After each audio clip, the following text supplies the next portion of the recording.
La terza commissione oggi si è riunita qui al Libero Consorzio su importanti tematiche che riguarderanno appunto il comparto agricolo. Quali le novità a chiusura di questo incontro, Sindaco? Insieme con i colleghi che compongono la commissione, che ho il privilegio e l'onore, grazie alla loro stima di presiedere, ci siamo convocati con estremissima urgenza, perché l'emergenza che stiamo vivendo in questo momento è assai drammatica. Il settore dell'olivicoltura e vitivinicolo, ma dell'agricoltura in generale, sta vivendo una emergenza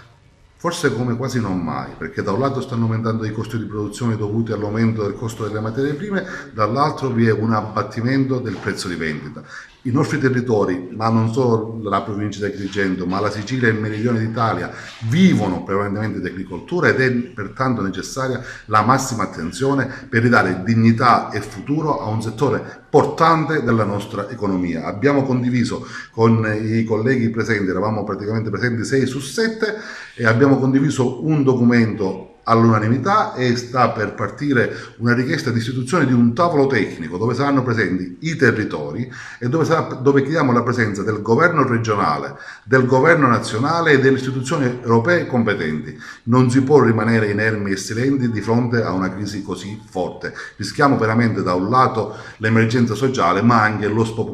spopolamento dei territori. Investire in agricoltura significa salvare l'economia del meridione, ma significa anche tutelare l'ambiente. Significa dare un futuro a questa terra, e le istituzioni non possono sicuramente rimanere inerti. Il Libero Consorzio e la terza commissione in particolare hanno ritenuto di essere ed esercitare quel ruolo di area vasta che è indispensabile per rappresentare le esigenze collettive del nostro territorio. Sindaco, un'importante riunione della Commissione oggi che è propedeutica all'iniziativa degli olivicoltori della montagna per la manifestazione che ci sarà, che c'è stata, e l'incontro col prefetto. Sì, domani chiederemo a Sua Eccellenza il Prefetto che sia istituito un tavolo tecnico a livello provinciale, regionale e nazionale per chiedere che sia dato un ristoro ai nostri olivicoltori, perché il comparto è in ginocchio, c'è un'emergenza sociale e economica, le olive rischiano di rimanere senza un prezzo ed è importante che sia dato un ristoro sia per quanto riguarda la molitura e quindi la parte elettrica, della copertura, diciamo, delle spese ulteriori che avranno sia i frantoi che i produttori, perché c'è l'aumento del gasolio, l'aumento della manodopera e alla fine, per quello che è il prezzo dell'olio, i nostri contadini rimarranno senza reddito. Questo mancato reddito crea una crisi sociale ed economica senza precedenti, perché si lavora per non portare nulla a casa, e quindi chiediamo che il settore dell'agricoltura sia sostenuto con delle misure particolari di politica europea,